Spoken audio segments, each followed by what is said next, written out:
नमस्कार सगळ्यांना, रसोई regular with विनीतामध्ये तुमचं स्वागत आहे। तर इथे ना मी रव्याचं केक बनवलेलं आहे। तर हे रव्याचं केक ना मी इडली पात्रामध्ये बनवलेलं आहे। तर इथं बघू शकता तुम्ही, छान दाणेदार असा हा केक बनवून तयार झालेला आहे। आणि ह्या केकमध्ये ना तूप यूज केलेलं, ना बटर यूज केलेलं आहे, ना तेल यूज केलेलं आहे।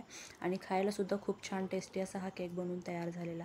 सगळ्यात आधी ना मी ते 1 कप रवा घेतलेला आहे, मिक्सरच्या भांड्यामध्ये काढून घ्यायचं आहे। आणि अर्धा कपपेक्षा थोडीशी कमीशी मी साखर घेतलेली आहे। दोन्ही साखर आणि रवा दोन्ही मिक्सरमधनं वाटून घ्यायचं आहे। तर त्यामध्ये ना मी इथे 1/3 कप कस्टर्ड पावडर घेतलेला आहे। आणि 4 ते 5 इथे मी 4 ते 5 चमचे ना दुधावरची साय घेतलेली आहे। तर इथे मी अर्धा कप दूध घेतलेलं आहे आणि थोडं थोडं दूध ना या रव्यामध्ये मिक्स करून घ्यायचं आहे। अशा पद्धतीने आपल्याला मिश्रण तयार करायचं आहे। तर हे मिश्रण आपल्याला 10 मिनिटासाठी रेस्ट करायला ठेवायचं आहे। तर ते मी साईडला ठेवते। आणि केक इथे मी इडलीच्या भांड्यामध्ये करणार आहे। तर जे इडलीचं भांडं आहे ना ते आपल्याला प्रीहीट करायला ठेवायचं आहे। तर इथे मी प्रीहीट करायला ठेवते झाकण लावून। तर हे 10 मिनिटं आपल्याला प्रीहीट करून घ्यायचं आणि गॅसचा फ्लेम बारीकच ठेवायचा आपल्याला।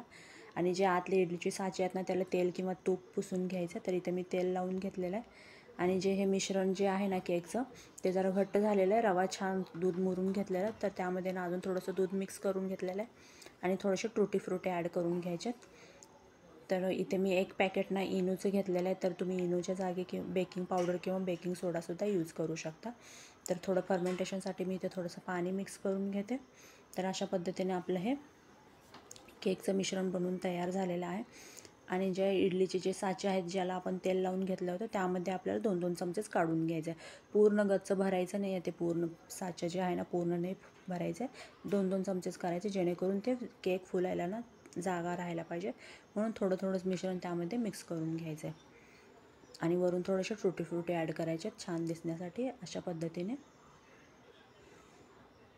डेकोरेशनसाठी वरून थोडेसे टुटी फ्रुटी ॲड केलेले आहे। सर्व इडलीचे जे पात्र आहेत ना त्यामध्ये हे केकचं मिश्रण मी काढून घेते आणि वरून थोडेसे टुटी फ्रुटी सजावटीसाठी।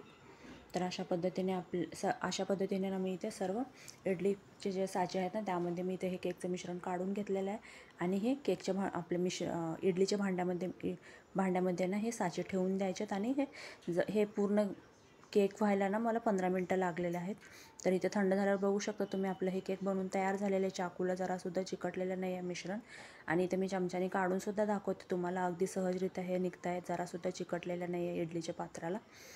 तर अशा पद्धतीने आपलं हे एकदम दाणेदार असा आपला हा रवा केक बनवून तयार झालेला आहे। मुलांना तुम्ही एकदा नक्की ट्राय करून द्या, मुलांना खूप आवडेल। आणि इथे मी कट करून सुद्धा दाखवते तुम्हाला, अगदी दाणेदार असा आपला हा केक बनवून तयार झालेला आहे, रव्याचा केक। अशा पद्धतीने आपला हा रव्याचा केक इडलीच्या पात्रामध्ये बनवून तयार झालेला आहे। कसा वाटला तुम्हाला व्हिडिओ? जर व्हिडिओ आवडला असेल तर व्हिडिओला लाईक करा आणि भरभरून सबस्क्राईब करा। धन्यवाद।